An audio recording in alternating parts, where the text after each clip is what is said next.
और मैंने 2024 में भी ट्राई किया था, बट उस समय मेरी 8 मार्क्स हुआ था और कोई रैंक आई नहीं थी क्योंकि कट ऑफ ही नहीं क्लियर हुआ था।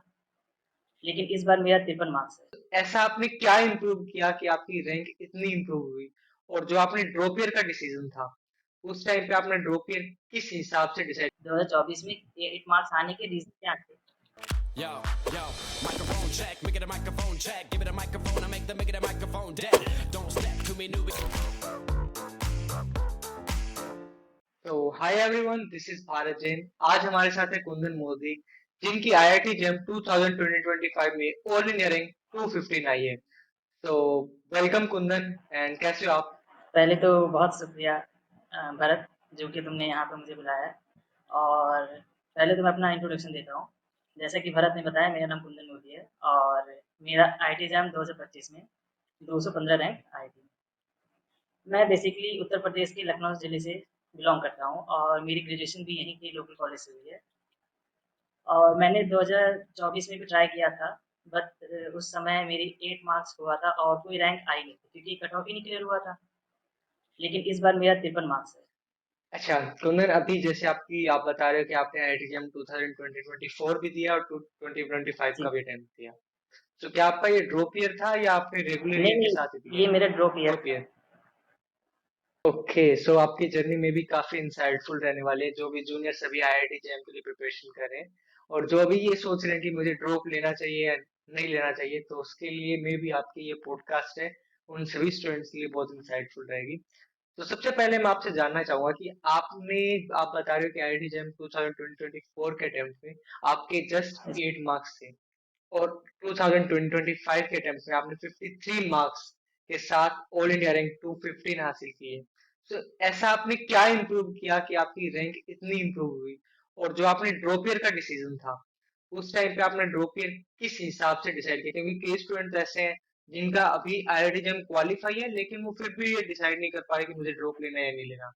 और आपने तो जब 8 मार्क्स पे भी आपने डिसाइड कर लिया था कि मेरे को ड्रॉप लेना है या नहीं लेना, तो आपने ये चीजें कैसे बैलेंस करी? एक बार प्लीज तो बताइए। जैसा कि 2024 का पेपर सबको पता है कि बहुत ज़्यादा हार्ड आया था और उस पेपर में मेरे 8 मार्क्स आने के रीज़न थे कि मॉक में मैं अच्छे नहीं लगा हुँ, रहा था।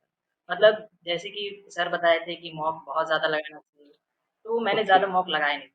तो मुझे जहाँ तक लगता है कि मेरी जो सबसे ज़्यादा मिस्टेक हुई थी, मॉक में हुई थी। हुँ, बाकी मैंने रिवीज़न भी अच्छा किया था और सब कुछ ठीक था, मॉक में ही कमी रह गई। तो मुझे पता था कि मेरी कमी कहाँ है, पहला मॉक था, दूसरा रिवीज़न ही कह सकते हैं। क्योंकि बहुत सारे कंसेप्ट मुझे याद नहीं आ रहे थे जब मैं क्वेश्चन लगाता था।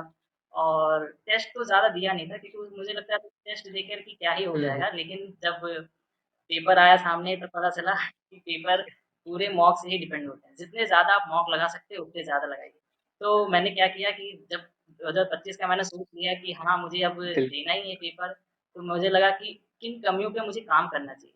तो मुझे लगा कि जो-जो मेरी वीकनेसेस है जिसके कारण मेरा जैम क्लियर नहीं हो पाया, मुझे उस पे काम करना चाहिए। तो मैंने क्या किया, पहला तो मुझे लगा कि मुझे मॉक पे काम करना चाहिए।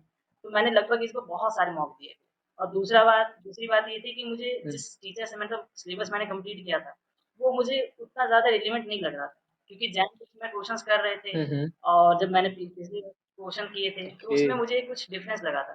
तो मैंने क्वेश्चंस की जो हार्डनेस लेवल है, आप ये भी कह सकते हैं, वो थोड़ा मैंने इम्प्रूव की थी। मतलब पहले जब 23 की मैं 24 की तैयारी कर रहा था, तो क्वेश्चंस के लेवल उस हुँ, हिसाब से नहीं थे। लेकिन जब मैंने 24 का पेपर देखा कि क्वेश्चन तो बहुत लेवल के आते हैं, तब मैंने थोड़े से हार्ड लेवल के क्वेश्चन भी सॉल्व करना स्टार्ट किए। तो ये सब कुछ है। आप एक ही और ऐड ऑन कर सकते हो क्या? आपने आईआईटी जेम के लिए जब ड्रॉप ईयर का डिसाइड किया, तो ये डिसीजन आपने कैसे इतना जल्दी डिसाइड कैसे कर लिया? ये डिसीज़न मैंने इसीलिए तेज़ी से डिसाइड किया क्योंकि मुझे पता था कि मैं कहाँ पर लैग हुआ हूँ। मेरा जैम 2024 में 8 मार्क्स आने के रीज़न क्या थे? पहला हुँ, रीज़न यही हुँ, था कि मैंने बहुत ज़्यादा मॉक नहीं लगाया था और दूसरा रीज़न यही था कि मैं ज़्यादा कंसेप्ट को याद नहीं कर पा रहा था, रिकॉल नहीं कर पा रहा था। उसका कारण था रिवीज़न। इन 2 चीज़ के कारण और तीसरी ये था कि मैं जब 2024 के लिए तैयारी कर रहा था, तो मुझे लगा था प्रीवियस ईयर देख के क्वेश्चन कि पेपर बहुत ज़्यादा डिफ़िकल्ट नहीं आता है। तो मतलब ईज़ी-ईज़ी क्वेश्चंस करके भी एक आईआईटी तक पहुँचा जा सकता है। इसी कारण से मुझे लगा कि ईज़ी क्वेश्चंस हो सकता है, लेकिन इस बार मुझे 24 का पेपर मैंने देखा, हुँ, लगा नहीं, हार्ड क्वेश्चंस भी करने पड़ते हैं। तो ये 3 फैक्टर थे जिसके कारण मुझे डिसीज़न लेना पड़ा। ओके। सो कुंदन भाई, अभी मेरे को आप ये बताइए कि जब आपने आईआईटी जेम की प्रिपरेशन स्टार्ट करी, ऑफ कोर्स हर कोई पर्सन जीरो से स्टार्ट करता है, आपने तो इवन एक जी। ड्रॉप ईयर भी लगाया है। सो आप ड्रॉप ईयर में अपना टाइम कैसे इन्वेस्ट करते थे आईआईटी जेम में? ऑन एन एवरेज रेगुलर आप कितना टाइम स्पेंड करते थे जेम की प्रिपरेशन में? हाँ, तो पहले तो मैं बताता हूँ कि जैसे हर टॉपर बताता है कि बहुत जैम के एग्ज़ाम को लेकर के सब बहुत ज़्यादा वो रहते हैं कि फ्री रहते हैं कि बहुत ज़्यादा टफ आता नहीं है, क्वेश्चन ज़्यादा लेवल के रहते नहीं हैं और बहुत कम कॉम्पिटिशन है। ये सब तो मैटर करता ही है, थोड़ा बहुत कॉम्पिटिशन तो मानता हूँ अदर एग्ज़ाम के कंपैरिज़न कम है। लेकिन बात है कि आईआईटी जो क्वेश्चन पेपर सेट करती है, वो मैटर करता है। और मेरी स्ट्रैटेजी की बात रही तो मैं लाइब्रेरी में क्योंकि मैं पढ़ता था और मैं हम्म। लगभग 8 से 9 के बीच में लाइब्रेरी चला जाता था और उसमें फिर वही क्वेश्चंस प्रैक्टिस करना और रिवीजन करना और क्लासेस करना, ये सब लगभग 3 बजे तक मैं मेरा हाफ डे लाइब्रेरी का था, तो मैं 3 बजे तक आ जाता था। फिर घर पे थोड़ा बहुत रिवीजन करके बस हो जाता था। ये मेरा डेली का रूटीन था। ओके। यानी कि आप ऑन एन एवरेज 6 से 7 घंटे आईआईटी जेम हाँ, की लेकिन प्रिपरेशन को कह देते सकते थे। हैं 6 से 7 घंटे क्योंकि लाइब्रेरी में 8 से 3 बजे तक स्टक होके पढ़ना इतना भी पॉसिबल नहीं था मेरे लिए, लेकिन हाँ, कह सकते हैं ऐसे कि 6 से 7 घंटे में स्टडी करता था। ओके। सो आपने आपकी कोई प्रिपरेशन की पूरी जर्नी में, क्योंकि आप बता रहे हो आपने 2 बार अटेम्प्ट दिए हैं, तो क्या आपने दोनों बार में से एक बार भी बुक फॉलो करी थी, कोई जर्नल रेफरेंस बुक अगर आपने फॉलो करी हो तो? या केवल आपने जिस भी कोचिंग या जिस भी टीचर से आप पढ़ रहे थे उनके बुक नोट्स ही के पढ़े बारे थे? में बताऊँ तो यूट्यूब पे जैसे मैंने बहुत सारे वीडियोज़ टॉपर्स के देखे थे, उन्होंने कहा था कुछ बता रहे थे कि बुक रिलेवेंट है, कुछ बता रहे थे बुक रिलेवेंट नहीं है। तो मैंने भी ट्राई करके देखा कि हो सकता है बुक अगर रिलेवेंट हो तो मेरे मार्क्स में इम्प्रूवमेंट हो मिलेगी। ये 2024 के अटेम्प्ट से पहले की मैं बात बता रहा हूँ। तो मैंने बुक खरीद भी ली थी, अभी मुझे याद नहीं लेकिन जूनियर अलजेब्रा के लिए मैंने ओके सॉन्ग ओके। सीरीज़ खरीदी थी और एसके मापा मैंने खरीद ली थी। खरीद तो ली थी, ये मैंने हम्म। 2023 में खरीद ली थी। लेकिन ओके। जब मैं पढ़ने के लिए गया तो मुझे कुछ समझ नहीं आ रहा था कि इसमें क्या लिखे हम्म। हैं। सैंपल्स भी मुझे समझ में नहीं आए थे क्योंकि मैंने बीएससी के क्लासेस अच्छे से नहीं किए थे। तो मुझे समझ में नहीं आया कि इस बुक में पढ़ूँ क्या? तो मैंने बुक बस ओके। खरीदी थी, मैंने पढ़ी ही नहीं पूरी अच्छे से। फिर जब मैंने 2024 का अटेम्प्ट अच्छे से दिया, तो मुझे लगा कि बुक में एक बार फिर से पलट के देखता हूँ। तो थोड़े बहुत सैंपल, थोड़ी बहुत चीज़ें तो अब तो समझ में आ रहे थे क्योंकि मैं 24 वाला वो पेपर अटेम्प्ट कर चुका था। हम्म। लेकिन मैं इतना बताऊँ कि बुक मेरे लिए उतना ज़्यादा काम नहीं किया है, मेरे मार्क्स में इम्प्रूवमेंट नहीं लाए। हो सकता है किसी बच्चे के लिए इम्प्रूवमेंट करे अगर वो ढंग से पढ़ता हो। मैं सर के जितने भी नोट्स देते थे जितने क्वेश्चंस प्रैक्टिस करता था, बस उन्हीं सब से मेरा हो गया। हाँ, बिल्कुल बिल्कुल यही होता है कि अगर आप जनरल बुक की रेफरेंस में चले जाओगे तो टाइम जरूर इन्वेस्ट करोगे, वहां से कुछ सीखने को मिलेगा, लेकिन वो इन डेप्थ में नॉलेज है वो मिल जाएगी आपको, लेकिन आप एग्जाम के पॉइंट ऑफ व्यू से नहीं पढ़ पाओगे अगर कम आपके टाइम है पास तो। कम टाइम है तो। अगर आप फर्स्ट ईयर से स्टार्ट कर रहे हो तो आपको बुक फॉलो कर लेनी चाहिए, अदरवाइज कम टाइम में आपको नहीं फॉलो करनी चाहिए। राइट। एग्जैक्टली यार। अच्छा, अभी आप बोल रहे थे कि आपने आपकी जर्नी में सबसे इम्पोर्टेंट रोल था जी। मॉक टेस्ट का। आप बता रहे हो 2024 से 2025 में आपने इतने मार्क्स इंप्रूव किए with the help of mock test. तो मॉक टेस्ट की क्या इंपॉर्टेंस है और स्टूडेंट्स को मॉक टेस्ट देके उनका एनालिसिस कैसे करना चाहिए? लाइक होता है ना, अपने मिस्टेक फाइंड करना, उनको इम्प्रूव करना, वो कैसे करना चाहिए जी। आपके अकॉर्डिंग? तो मैं जैसे बताया सर भी जैसे कि जब मैं 24 वाला पेपर के लिए अटेम्प्ट कर रहा था, तो सर भी बताते थे जब वो सेशन लेते थे हर बार कि मॉक लगाओ, हम्म। उसका एनालिसिस करो। तो ये लगभग मुझे लास्ट में पता चला कि कैसे करते हैं मॉक टेस्ट एनालिसिस और मैं मॉक बहुत ज़्यादा लास्ट में अटेम्प्ट किया था। मतलब 3-4 अटेम्प्ट किए होंगे, ज़्यादा मुझे लगता है नहीं किए होंगे, मॉक टेस्ट 2024 के पेपर के टाइम पे। तो मुझे उसमें उतना नहीं समझ में आता था कि हम्म। कैसे अटेम्प्ट करते हैं पेपर को, मॉक टेस्ट अटेम्प्ट करते हैं, उसमें एनालिसिस कैसे करते हैं। तो मुझे वो बोरिंग पार्ट लगता था थोड़ा-सा अपनी प्रिपरेशन में, कि इसे कैसे मतलब एनालिसिस करें। तो मैं उसे छोड़ देता था और मैंने ज़्यादा मॉक अटेम्प्ट नहीं किए, तो अच्छा अच्छा। इसीलिए मेरा 24 के रैंक में इस तरीके का। जब 25 में मैं आया तो मुझे रियलाइज़ हुआ कि जो सर बोल रहे थे कि लास्ट स्टेज पे मॉक ही ज़्यादा मैटर करता है, चाहे आप कितना ही पढ़ लो। तब मुझे रियलाइज़ हुआ कि अब मुझे मॉक पे अपने काम करना चाहिए, तो सर जैसे-जैसे बताते थे कि मॉक को कैसे एनालाइज़ करना चाहिए। पहली बात तो जब आप मॉक दे के आएँ, तो उसमें मुझे हर क्वेश्चन लिखते थे कि कौन-सा क्वेश्चन करना है, कौन-सा नहीं करना था, कौन-सा अटेम्प्टेबल था, कौन-सा नहीं था, इसमें क्या मिस्टेक की। हम्म। इसी में मैंने बहुत सारे क्वेश्चन मैं जब अटेम्प्ट ऑब्ज़र्व करने लगा, एनालिसिस करने लगा, तो मुझे लगा कि मेरे ज़्यादा से ज़्यादा मार्क्स इसलिए कट रहे थे क्योंकि मैं कभी सिली मिस्टेक करता था। जैसे कि 2 + 2 4 होता है, मैं 5 उसको लिख के आता था। तो आंसर में तो इफ़ेक्ट आएगा ही आएगा। ये सब सिली मिस्टेक मुझसे होती थी। दूसरी चीज़ें मिस्टेक ये होती थी हाँ, बिल्कुल, बिल्कुल। कि मैं कांसेप्ट की कुछ भूल जाता था, कुछ फ़ॉर्मूले, कुछ आइडेंटिटीज़ यूज़ होती थी, वो आइडेंटिटी याद नहीं है, तो वो क्वेश्चन भी सॉल्व नहीं होता था। तो पहली चीज़ है कि जब एनालिसिस आप करें हर क्वेश्चंस का और कुछ क्वेश्चन में तुक्के से मार देता था कि लगता है इसका आंसर ये होगा, हो जाएगा। तो कुछ इसी चक्कर में मुझसे मिस्टेक भी हो जाता था, कुछ नहीं भी होता था। तो इन सब चीज़ों से आपको एनालिसिस करना है। 60 क्वेश्चन होते थे। मैंने एक डायरी बना हुँ, रखी थी हुँ। अपने लिए। उनमें सारे क्वेश्चंस को लिखता था एक-एक करके और उसमें शो करता था कि कौन-सा क्वेश्चन में क्या है। मतलब पहला क्वेश्चन क्यों अटेम्प्ट किया मैंने, हुँ, मुझे आता था कि नहीं। दूसरा क्वेश्चन किस लिए मिस्टेक हुई, हो सकता है सिली मिस्टेक हुई हो, मिस्टेक में भी क्या ओके। हुई है, कैलकुलेशन मिस्टेक हुई है या फिर वो कंसेप्ट नहीं आता था। तो इस तरीके से मैं 60 क्वेश्चन को एक-एक प्रॉपर करके इसमें लगभग मुझे लगता है पहले जब मैं 1-2 मॉक देता था, उसका एनालिसिस करता था तो पूरा दिन भर लग जाता था। लेकिन जैसे-जैसे हैबिट मेरी बनती गई, वैसे-वैसे वो स्पीड थोड़ा-सा तेज़ होते चला गया। लास्ट के लगभग जब मैंने 25 से 26 मॉक लगाए, तो उस समय मुझे अब आधे घंटे या 15 मिनट में भी मैं एनालिसिस कर लेता था। तो लगभग मुझे ऐसे एनालिसिस करना चाहिए जो भी बच्चे तैयारी कर रहे हैं। ओके, काफी अच्छी बातें बताई आपने स्टूडेंट्स को कि पेपर को कैसे एनालिसिस करना चाहिए। मोस्ट ऑफ द स्टूडेंट्स यही प्रॉब्लम यहाँ पे जी, जी। मार खा जाते हैं कि उनको पेपर को एनालिसिस करना नहीं आता, फिर वो मॉक टेस्ट के थ्रू अपने मिस्टेक्स को इम्प्रूव नहीं कर पाते। लेकिन आपने काफी अच्छा मेथड बताया। तो अगर आप भी अपने मॉक टेस्ट में मार्क्स इम्प्रूव करना चाहते हो, तो आप जो कुंदन भाई ने आपको इनसाइट्स बताई है, जो भी आपको मेथड बताए हैं, आप उनको फॉलो कर सकते हैं एंड डेफिनेटली आप सभी स्टूडेंट्स की मिस्टेक्स इम्प्रूव होगी। अच्छा कुंदन, अभी मैं ये जानना चाहूँगा कि जब आपने आईआईटी जैम की प्रिपरेशन स्टार्ट करी, तो इनिशियली क्या होता है कि आपसे क्वेश्चन अटेम्प्ट नहीं होते। इवन कोई भी स्टूडेंट हो जब स्टार्ट करता है, तो हो मुश्किल से 4-5 क्वेश्चन ही हम अटेम्प्ट कर पाते हैं आउट ऑफ 60 आउट ऑफ 100।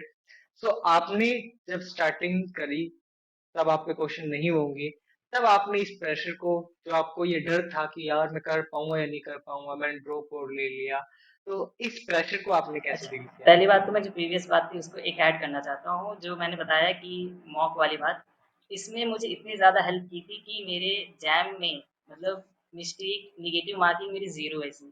मतलब 53 मेरे मार्क्स हैं और मेरी अटेम्प्टिंग नेगेटिव ओह! मार्किंग 0 है क्योंकि मैं अपने आप को समझ गया था कि मैं कहाँ मिस्टेक कर रहा था। तो मॉक का मुझे बहुत बेनिफिट हुआ है इसी चीज़ के लिए कि मेरी नेगेटिव मार्किंग 0 है यहाँ पे। तो आपके नेक्स्ट क्वेश्चन पे आता हूँ कि प्रेशर को उस टाइम पे कैसे हैंडल करना चाहिए जब मैं क्वेश्चन को अटेम्प्ट करूँ। तो आप जब बहुत ज़्यादा मॉक लगाएँगे तो आपको स्ट्रैटेजी पता हुँ, लग हुँ। जाएगी। आप क्योंकि मैं कह रहा हूँ कि जो बच्चे बहुत ज़्यादा मॉक लगाते हैं लगभग 20-25 कम से कम तो लगाने ही चाहिए। अगर और ज़्यादा लगाते हैं तो बहुत अच्छी बात है। टेस्ट वेट सब मिला के मैं बता रहा हूँ कितनी मॉक लगानी चाहिए। तो अगर आप इतने लगाएँगे तो आपको एक पता चल जाएगा कि कौन से क्वेश्चन को हुँ। हम अटेम्प्ट करने चाहिए, कौन से नहीं करने चाहिए।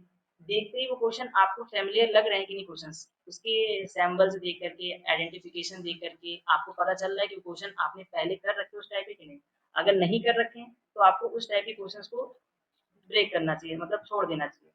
लेकिन अगर आप उस टाइप के क्वेश्चंस को पहले से नहीं देखे हैं, तो आपको छोड़ देना चाहिए। अगर देखे हैं, तो आपको वैसे क्वेश्चन ही अटेम्प्ट करना चाहिए, जिससे कॉन्फिडेंस हमारा और बिल्ड हो पाए। बिल्कुल, बिल्कुल। तो कुंदन, अपनी इस पॉडकास्ट के एंड में अगर आप अपने जूनियर्स के साथ कोई ऐसा मैसेज, कोई ऐसी इनसाइट्स जो आपकी जर्नी में ऐसी लगी हो, जो आपको लगे भी स्टूडेंट्स के लिए भी हेल्पफुल होगी, और अगर आप कुछ उनको टिप्स एंड ट्रिक्स देना चाहो, तो वो भी प्लीज़ आप स्टूडेंट्स के साथ शेयर कीजिए, ताकि उनकी जर्नी भी स्मूथ हो ओके, ओके जाए। भरत। तो पहली बात तो मैं अपने जर्नी से जो मैंने चीज़ें सीखा है कि 24 में मेरे मार्क्स बहुत कम आए और 25 में बहुत ज़्यादा आने का, ये तो आपको मैंने पूरे डिस्कशन में बता दिया कि मॉक बहुत ज़्यादा रिलेवेंट है। लेकिन मैं उससे पहले ये भी बता देता हूँ कि आप हुँ, मॉक तो हुँ। बाद में आता है। पहले जो आता है वो है कि आप कितने ज़्यादा अच्छे से कंटेंट को पढ़ते हैं, उसको समझते हैं। आप क्वेश्चंस के लेवल को किस तरीके से समझते हैं। हुँ, आप जिस टीचर से पढ़ रहे हैं, वो टीचर सही से आपको पढ़ा रहे हैं कि नहीं पढ़ रहा है। आप उस कंटेंट जितने भी कंटेंट उन्होंने दिया है, आपको प्रॉपर उनको कर रहे हैं कि नहीं कर रहे हैं। मॉक तो बाद में आता है, जब आप पूरा सिलेबस कंप्लीट कर लेंगे, सब कुछ आपका हो जाएगा, तब आपका मॉक आता है। लेकिन मैं पहले बात करना चाहूँगा क्योंकि मैं अपने आप को समझता हूँ कि 2024 में मेरा जो 8 मार्क्स आने का रीज़न था, वो ये भी एक था कि मैं जिस कंटेंट्स और टीचर से मैं पढ़ रहा था, वो रिलेवेंट उतना नहीं था। तो मेरा एक फैक्टर ये भी था 2025 में वापस री अटेम्प्ट करने का हुँ। कि मैं कंटेंट को सही से पढ़ा ही नहीं हूँ, तो मैं अटेम्प्ट कैसे कर सकता था उस टाइप के क्वेश्चंस को। इसीलिए मैंने क्या किया, पहले तो फिर से बिल्कुल, बिल्कुल। वापस से सारे कंटेंट को वापस पढ़ा। हाँ, मानता हूँ कुछ समय कम लगा होगा मुझे, क्योंकि मैं पहले से एक बार पढ़ चुका था, जल्दी समझ में आ गया। लेकिन कंटेंट पहली बात तो आपको सही से पूरा पढ़ना है। आपको पता होना चाहिए कि हुँ, आप जिस टीचर से पढ़ रहे हैं वो सही कंटेंट दे रहा है। इसके लिए आपको खुद एनालिसिस करना होगा, खुद पता करना पड़ेगा, अपने सीनियर से पूछना पड़ेगा कि कौन से टीचर्स बेस्ट पढ़ाते हैं, किनसे ज़्यादा सिलेक्शन होता है। कुछ केवल क्या करते हैं कि दिखा देते हैं कि हुँ, मेरे हुँ। बच्चे इतने सेलेक्ट हुए हैं, उनसे हम लोग गैस कर लेते हैं कि इनसे ये बहुत अच्छा पढ़ाते हैं। नहीं, आपको देखना पड़ेगा कि और सीनियर से भी बात करनी पड़ेगी, बहुत सारे बच्चों से रिव्यू लेना पड़ेगा कि कौन से टीचर अच्छे पढ़ाते हैं, कौन सा नहीं पढ़ाते, किनसे ज़्यादा सिलेक्शन होता है। तो पहला बिल्कुल, तो ये हो बिल्कुल। गया। दूसरा फिर आता है कि आपको कंटेंट को पूरे अच्छे से समझ करके, मॉक लगा करके, क्योंकि आप 1 साल तक और 1.5 साल तक कंसिस्टेंसी रहेंगे मैटर, तब जा कर के आपको पूरे कंटेंट समझ में आएगा।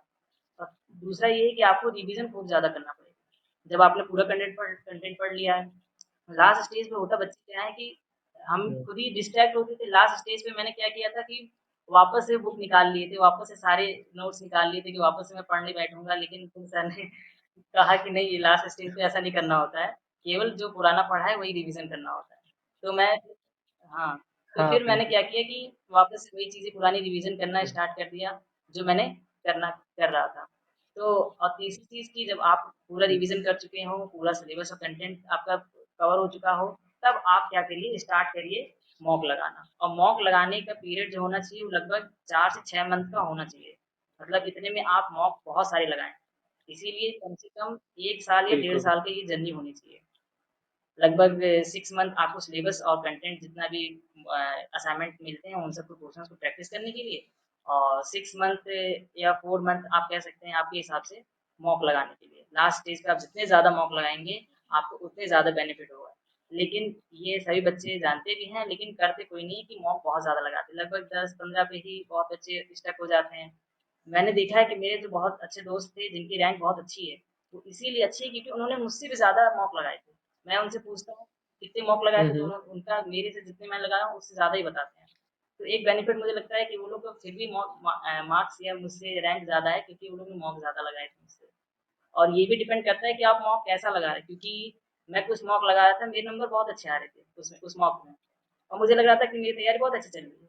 लेकिन जब मैं दूसरे के मॉक पे गया, किसी और एजुकेटर के मॉक लगाया, तो मुझे लगा यार ये तो बहुत ज़्यादा ही मार्क्स कम, इसमें तो डिमोटिवेट हो रहा हूँ, और उसमें मार्क्स भी कम आ रहे हैं। वो इसीलिए क्योंकि कुछ एजुकेटर जो होते हैं बहुत हुँ, हुँ। सिंपल सिंपल क्वेश्चंस डालते हैं अपने मॉक में, कुछ बहुत ज़्यादा टफ डालते हैं। तो आपको ये भी एनालिसिस करना है कि कौन सा मॉक रिलेवेंट है। ये नहीं कि आप इजी इजी मॉक लगाए जा रहे हैं और आपको लग रहा है मेरी प्रिपरेशन तो बहुत अच्छी है। नहीं, आपको ये भी नहीं करना है। इसीलिए आपको पूरी जर्नी में सतर्क रहना है कि कौन से टीचर अच्छे हैं, कौन सा मॉक अच्छा है, किससे हमें मॉक लगाने हैं, कितने मॉक लगाने हैं। ये सारी इन्फॉर्मेशन अगर किसी बच्चे के पास है, तो वो जैन एग्ज़ाम को बहुत अच्छे से वो क्लियर कर सकता है। बिल्कुल, बिल्कुल कुंदन, आपने बहुत अच्छी बातें बताई स्टूडेंट्स को। होपफुली आपके जो जूनियर्स हैं, उनको आईआईटी जेईई की अगर वो प्रिपरेशन कर रहे हैं, तो उनको आपकी लाइफ से, आपकी जर्नी से काफ़ी इनसाइट्स मिलने वाली है। और अगर आपको ये वीडियो पसंद आई हो, तो वीडियो को लाइक कर दीजिएगा and thank you so much Kundan for your time.